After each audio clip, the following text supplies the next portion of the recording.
Bismillahirrahmanirrahim. Assalamualaikum warahmatullahi wabarakatuh. My name is Muhammad Izzuddin bin Isamudin, and our group today will present about the struggle for independence. So, in our topics, there are four things that we will discuss. First, the Malayan Communist Party. Second one is Malayan Emergency, establishment of Alliance Party, and independence of Malaya. So, for the introduction, Malaya, a captivating Southeast Asian nations, hold a storied past of courageous endeavors and unwavering determination in its relentless pursuit of independence. The road to self-governance was fraught with formidable obstacles, requiring immense sacrifices and embodying the unyielding spirits of its people. The struggle for independence in Malaya emerged within the context of a global wave of decolonization as nations worldwide sought to break free from the shackles of imperial rule during the 20th century. The collective yearning for freedom from colonial dominance ignited a fervent wave of nationalism among the Malayan populace, galvanizing them to unite and fervently advocate for their rights and sovereignty. This struggle not only shaped the destiny of Malaya but also served as a defining moment in the broader narrative of post-colonial Southeast Asia. From grassroots movement to political alliances, the arduous journey towards independence in Malaya encompassed a diverse array of strategies, tactics, and remarkable leaders who indelibly etched their names into the annals of the nation's history. In the exploration of Malaya's struggle for independence, we will delve into the pivotal events, influential figures, and lasting ramifications of this historical odyssey, which ultimately forged the path toward the birth of the truly sovereign nation. So we are going to continue with the first subtopic, which is Malayan Communist Party. So the rise of the ideology and its movement in Indonesia and China sparked the beginnings of the communist movement in Malaysia, which is formerly Malaya. The MCP was officially founded in March 1946 with Lai Tak as its first Secretary General. Lai Tak was later revealed to be a double agent working for the British, which led to the significant damage and purge within the party. The MCP was strongly influenced by the Marxist-Leninist ideology and advocated for the establishment of communist state in Malaya. They aimed to overthrow British colonial rule and establish a government based on socialist principles. The Malayan Communist Party (MCP) was a political and militant movement that took inspiration from the Chinese Communist Party in the Republic of China as well as the Indonesian Communist Party. Despite engaging in guerrilla warfare for independence, MCP was also politically engaged, particularly among Malaysia's Chinese population. So let's see the situation in Malaya during that time. So during that time, the Strait Settlement, the Federated Malay States and the Unfederated Malay States were the three administrative divisions that made up Malaya. It was not a single political entity. In addition to the native Malays, who were primarily farmers and fishermen, a significant number of Chinese and Indian immigrants also lived in the nation, which served as the foundation for the swift economic growth of Malaya in 19th to 20th century. Prior to the Second World War, such diversity in Malaya restrained the emergence of nationalism. The Malayans remained loyal to the Sultan, and the non-Malays had not yet developed the emotional and political characteristics of Malayans to develop an interest in regional politics. As a result, unlike Indonesia and Vietnam, where the political environments were favorable to the development of Marxist ideas, Malaya lacked an anti-colonial sentiment that the communists could capitalize on. Alimin and Tan Malaka, two Indonesian revolutionaries, lobbied the Komintern or Communist International to launch revolutionary activity in Malaya. The Indonesian elites began their political propaganda among the Malays since they shared a common racial background and lingua franca. The Malay response though was underwhelming.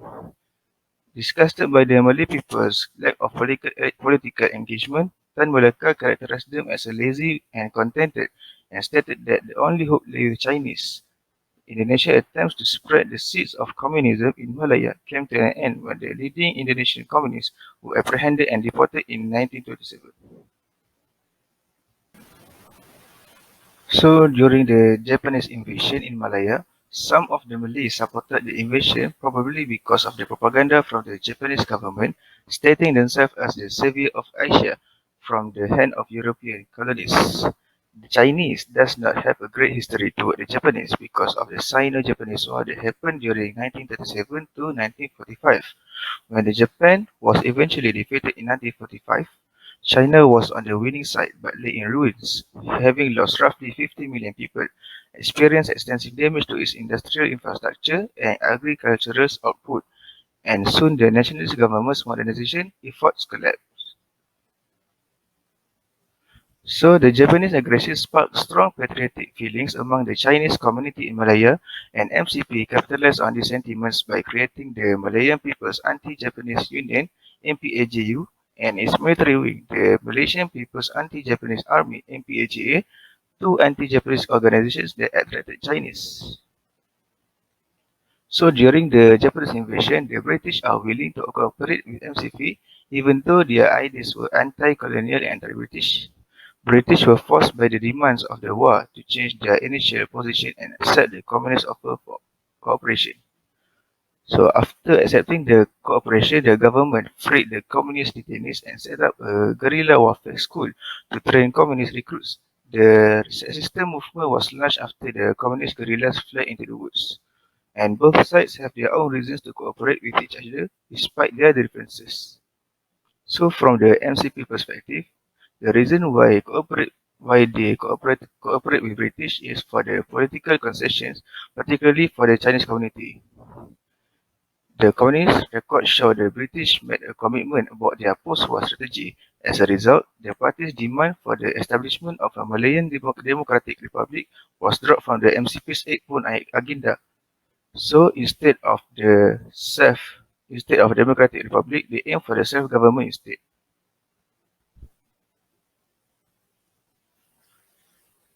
So from the British perspective, they want to create a network of self-serving agents who could fight in the Japanese from bases in the forests, and there was no other option because the British distrusted the Malay as a result of a British intelligence report on KMM's, which is Kesatuan Melayu Muda, cooperation with Japanese intelligence, and although the British administration had reservations about using it in this capacity. So it was the only MCP who was capable of carrying out this task. So after some time, the Japanese forces were forced to surrender in 1945 during the World War II because they were heavily affected with the bombing of two cities, Nagasaki and Hiroshima. After the Japanese forces retreated from Malaya, there was a vacuum of political entities in Malay land since most of the British officials were pushed out from the land by the Japanese during the World War II. So let's continue to the next subtopic, which is Malayan emergency from 1948 to 1960. So Malayan emergency was declared by the British in June 1948 after several rubber plantations, mines and police were attacked by the Malayan National Liberation Army (MNLA), which is the armed wing of the Malayan Communist Party. During the declaration of the Malayan emergency, the MCP quickly put together a guerrilla groups, which is later dubbed the Malayan National Liberation Army (MNLA). More than 90% of those were Chinese, with a small minority of Malay and Indian people. The majority of Malay people still trusted the United Malays National Organization (UMNO) to uphold their interests. So during the declaration of emergency, thousands of people were arrested or sent to China by British, while entire villages were burned down and their inhabitants relocated. This so-called counter-terror has conflicting effects. It increased the number of MNLA and Chinese who felt alienated, but it also dispersed larger guerrilla groups and stopped the loss of entire districts. And because of this, basic intelligence started to be produced as a result of mass imprisonment and captured rebels. The MNLA reorganized after being prevented from maintaining big groups up to 500 in 1948 to 1949 and easy access to squatters living on the edge of the jungle. In spite of army surveillance, the MINUN was reorganized to function among rural squatters. The purpose of MINUN was established to provide information and supply food and medicine to the communists. Their movement is centered in cities, villages, and areas near forests. They started a series a small-scale widespread attack and sabotage in late 1949 with the aim of preventing Malaya from exporting rubber and lowering its value to Britain. So because of the action from the MCP, the British came up with the Briggs Plan, which was proposed by the Lieutenant General Sir Harold Briggs. He introduced the Briggs Plan with Sir Henry Gurney's assistant as High Commissioner. This introduced an integrated strategy for population and geographic control in place for ad hoc solutions to the squatter issues. So there are 5 main components of this plan. First, the relocation of up to 600,000 estate workers as well as the comprehensive resettlement of over 500,000 squatters. This project began in June and it was largely finished by the end of 1951, at which point the focus changed from movement to qualitative consents. The second component is the settlement officers, and the intention to provide services to them were used to bring the settlement areas that later renamed as new villages under government control. The third component is a Federal War Executive Committee to replace District War Executive Committee, which was civilian military committee. This overcame bureaucratic sclerosis by uniting the army, police, civil administration, and special branches. Fourth component is a military framework was formed, with a specialized unit assigned to each region, enabling for small unit patrols and the gathering of security and intelligence. Instead of performing paramilitary tasks, the police were redirected to their regular jobs. And the last component is to defeat communist forces. The remaining forces would be concentrated as striking forces, rolling them up state by state from the south to north. All of the strategies used by the British were purposely done to cut any confidential information from leaked outside and cutting the support in form of medicines, manpower, and others that MCP was able to receive as much as possible. The new villages themselves were frequently fortified and enclosed on at least 3-sided by barbed wire fences. In certain places, the British gave the locals the command to remove any crops that were taller than a 2-foot fences perimeter. So, MCP responses towards Briggs Plan. First, the guide to the anti-resettlement campaign. They tried to encourage people to protest against the resettlement plan by the British. But this effort didn't disrupt the Briggs Plan, so this led to the October Resolution. This October Resolution is a strategy used by the communists to sustain their operation by strengthening the mineral supply network, political organization, subversion, and jungle farming in order to produce food for them to stay alive in the jungle. And then we can see the arrival of General Sir Garrett Templar. General Sir Garrett Templar arrived in the country and was recognized as someone who placed a strong emphasis on winning hearts and minds and tough leadership. On February 17, 1952, Templar assumed his position as High Commissioner and DOO. So, some of his course of action during the emergency of Malaya, after a British administrative officer was ambushed and killed nearby in the Chinese town of Tanjung Malik in March 1952, he enforced a 22-hour curfew there. He gave out questionnaires and promised the people he would read them before easing their limitations. Although the experiment was never repeated, the message was made that he would not think twice about punishing disobediences. He made it plain in March that election, which had already started at the local event, would continue and then started carrying out plans to grant additional Chinese citizenship. The strategies were starting to build up the progress towards self-government. In late 1951, the first municipal elections were held. More Chinese people were granted citizenship in 1952, and elections for new village councils started. State elections were held in 1944, 54, and starting in late 1952. New villages started to have better amenities such as more elementary schools, town halls, and medical clinics. Following the Templars' departure, national elections were held in 1955 and were won by a coalition that includes the United Malays National Organisation (UMNO) and Malayan Chinese Association (MCA). The road to independence on August 31, 1957 was paved by the constitutional debates held in London in January and February of 1956. So, in August 1957, The Federation of Malaya was granted independence and the insurrection lost its rationale as a war of colonial liberation. Many guerrillas gave up their fight. In 1960, the emergency was declared to be over. More than 500 soldiers and 1,300 police had been killed during the conflict. Communist losses are estimated at over 6,000 killed and 102,000 captured. So I think that's all from me. Let's continue to the next presenter. Bismillahirrahmanirrahim. Assalamualaikum warahmatullahi wabarakatuh. I'm Abdul Rauf bin Anuar, 222107, and I will continue to discuss about um, the establishment of Alliance Party and independence of Malaya.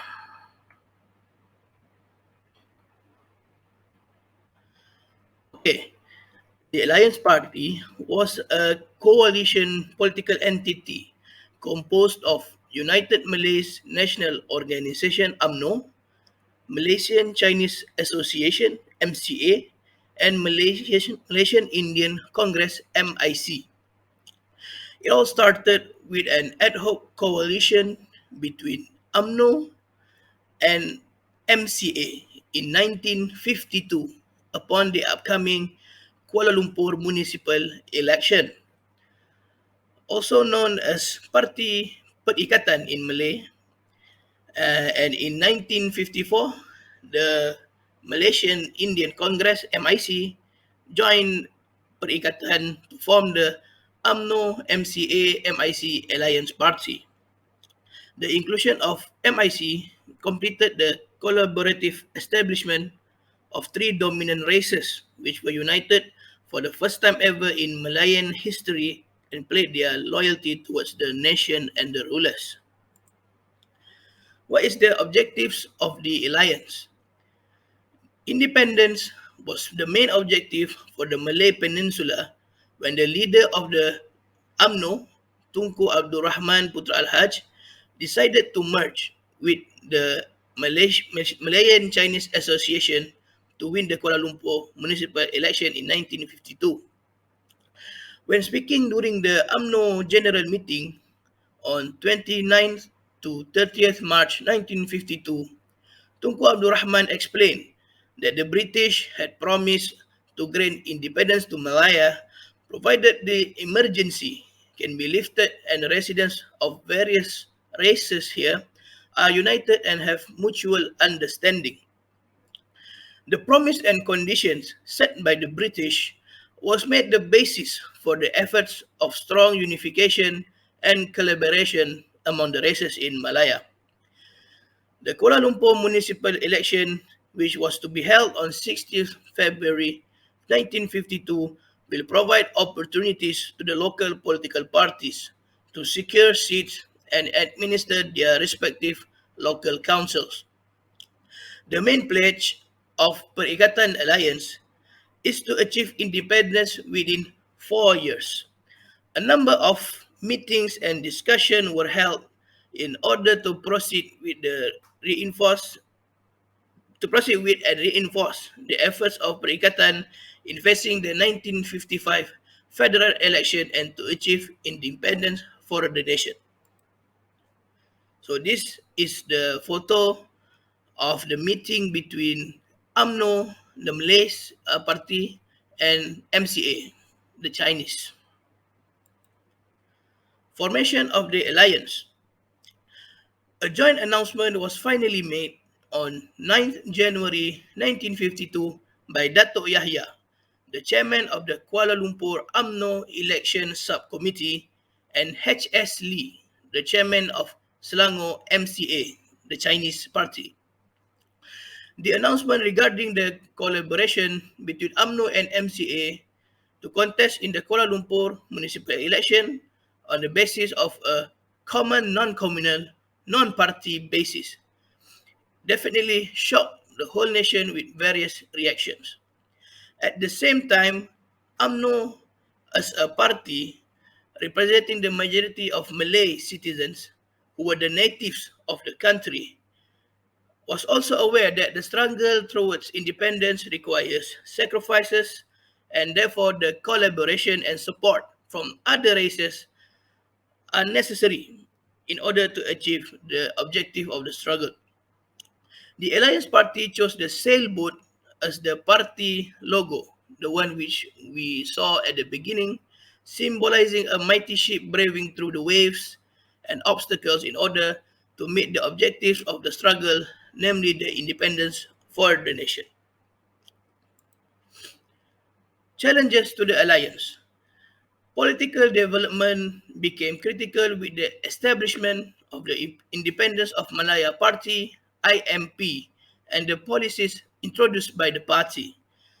Due to his concern that the situation will lead to a more severe racial conflict, Tunku Abdul Rahman held a meeting with MCA and IMP leaders at the beginning of January 1952.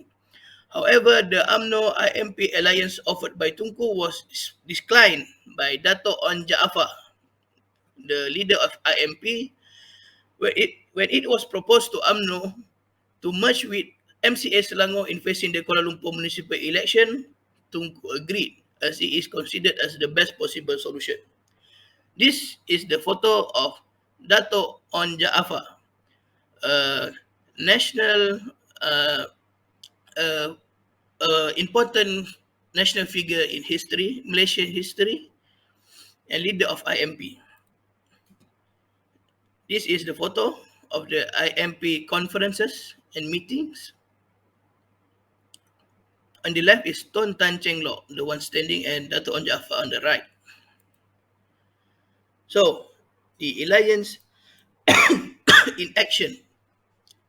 The Kuala Lumpur election on 16 February 1952 ended with the alliance successfully winning 9 seats, IMP winning 2 seats, while the Independent Party won 1 seat. Other than the UMNO MCA alliance, other parties also contested to grab the 12 Kuala Lumpur Municipal Council seats for the areas of Sentul, Bangsa, Imbi, and Petaling Jaya were the Independence Malayan Party, Selangor Labour Party, and the Independent Party. The victory of the alliance clearly indicated that the alliance's effort and interracial collaboration in this country is supported and well received by the people in Malaya. Next, the UMNO Assembly in Malacca in April 1953 resulted in a resolution demanding for a federal election to be held in 1954. The resolution also received support in the First National Convention organized by the Alliance on 23rd August 1953. This was the start-off point when the National Level Alliance Party was established in September 1953. A National Working Council comprising 30 members was also formed to discuss the measures and strategies to obtain an agreement from the British to hold the first federal election in the country. A number of meetings and discussions were held in order to proceed with and reinforce the efforts of the alliance in facing the 1955 federal election and to achieve independence for the nation. Okay, in 1954, the Malayan Indian Congress (MIC) joined the alliance to form the UMNO MCA MIC Alliance Party. The inclusion of MIC completed the collaborative establishment of three dominant races, which were united for the first time ever in Malayan history and placed their loyalty towards the nation and the rulers. The racial collaboration was indeed a success when the alliance had a landslide win in the federal election held on 27th July 1955, securing 51 of 52 seats contested. This win in turn gave a mandate to the alliance to form a government and cabinet. Tunku Abdul Rahman was appointed as the chief minister for the Federation of Malaya. His cabinet consisted of 10 ministers, comprising 6 UMNO members, 3 MCA members, and 1 MIC member. This was a meaningful win for the alliance, as it paved the way to the national independence which have been longed by everyone. Efforts and sacrifices paid off when the country successfully gained independence in 1957. Today, the alliance evolved and replaced by the political coalition known as Barisan Nasional or BN, with extended party membership adding to the trio, a new constitution, and using scales as their symbol, or in Malay language, daching. So this is the photo of the elections in 19, federal election in 1955. So we can see the newspaper on the first election. Okay, continuing forward. Malaya, which later became Malaysia, gained its independence from British colonial rule on August 31st, 1957. The struggle for independence was a long and arduous process that involved a series of negotiations, protests, and social movements. The independence movement in Malaya gained momentum in the aftermath of World War II when the country was occupied by the Japanese. During the Japanese occupation, nationalist sentiment began to grow, and the Malayan People's Anti-Japanese Army (MPAJA) was formed to resist the Japanese. The MPAJA was led by communist leaders, and their resistance movement played a crucial role in undermining British colonial authority. After the war, the British government sought to re-establish colonial control over Malaya by creating the Malayan Union in 1946. However, the Malayan Union was widely opposed by the political parties in Malaya as it was seen as a threat to the sovereignty of the Malay rulers and the rights of the non-Malay communities. In response to the opposition, the British government replaced the Malayan Union with the Federation of Malaya in 1948, which granted more autonomy to the Malay rulers and recognized the rights of the non-Malay communities. Despite the creation of the Federation of Malaya, the political parties in Malaya continued to press for independence. This is the photo of the protest uh, by the Malayan citizens on Malayan Union. In 1955, a conference was held in London between the Malayan government and the British government to discuss the terms of independence. The London Conference of 1955 was a significant event in the history of Malaya's struggle for independence from British colonial rule. The conference was held in London between the Malayan government and the British government to discuss the terms of independence for Malaya. The conference was attended by Tunku Abdul Rahman, the leader of the Alliance Party, and other key members of the Malayan government. The British delegation was led by the Secretary of State for the Colonies, Alan Lennox Boyd. The main objective of the conference was to negotiate the terms of independence for Malaya. The Malayan government sought full independence, while the British government wanted to maintain some control over the country's economic and strategic interests in the region. The conference resulted in the signing of the Independence of Malaya Agreement in 1957, which granted Malaya full independence from Britain.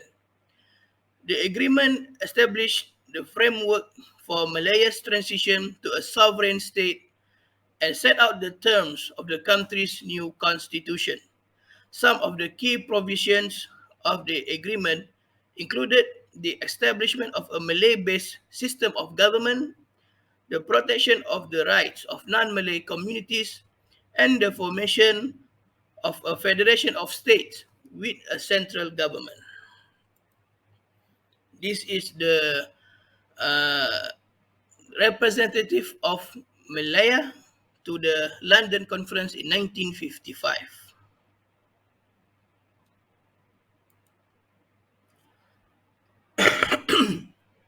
The London Conference of 1955 was a significant milestone in the history of Malaya's struggle for independence. It marked the beginning of a new era of self determination and national identity for the country and paved the way for its eventual transformation into a thriving multi ethnic democracy. The conference resulted in the signing of the Independence of Malaya Agreement in 1957, which granted Malaya full independence from Britain. On August 31st, 1957, the Union Jack was lowered for the last time and the Malayan flag was raised, signaling the birth of a new nation. The first Prime Minister of Malaya was Tunku Abdul Rahman, who played a crucial role in the independence movement and in shaping the country's post independence future. The achievement of independence was a significant milestone in the history of Malaya and marked the beginning of a new era of self determination and national identity. It paved the way for the formation of Malaysia in 1963, which brought together Malaya with Sabah, Sarawak, and Singapore, although Singapore left the Federation in 1965. This is the famous photo of Tunku Abdul Rahman shouting the Merdeka during the official ceremony for the independence of Malaya from Great Britain. In conclusion, it was a hard fought and sacrifices from our forefather to achieve independence from British colonial rule in 1957 and the years before. It's something that we should always be grateful for. Malaysia's independence brought a new era of self-determination, freedom, and opportunity for all Malaysians, regardless of their race or religion. It has allowed us to chart our own path and develop our own unique identity as a nation. We have achieved remarkable progress in various fields, including economic, social, and cultural. Independence Day is an important occasion for Malaysians to reflect on our past, celebrate our present, and look towards a brighter future. It is a time to pay tribute to our heroes and heroines who sacrificed their lives for the freedom and prosperity of the country. It is also a time to renew our commitment to building a better Malaysia for ourselves and future generations. Despite its challenges and complexities, Malaysia remains a beacon of hope and a symbol of resilience and determination in the face of adversity. Malaysians from all walks of life continue to work towards creating a better future for themselves and future generations, and their love for their country is a testament to their unwavering commitment to this goal. Finally, we should be grateful for our independence and always cherish the freedom and opportunities it has brought to us. We are part of this vibrant and diverse nation, and we must look forward to contributing towards its growth and development. Thank you. Now we will proceed to questions and answers segment.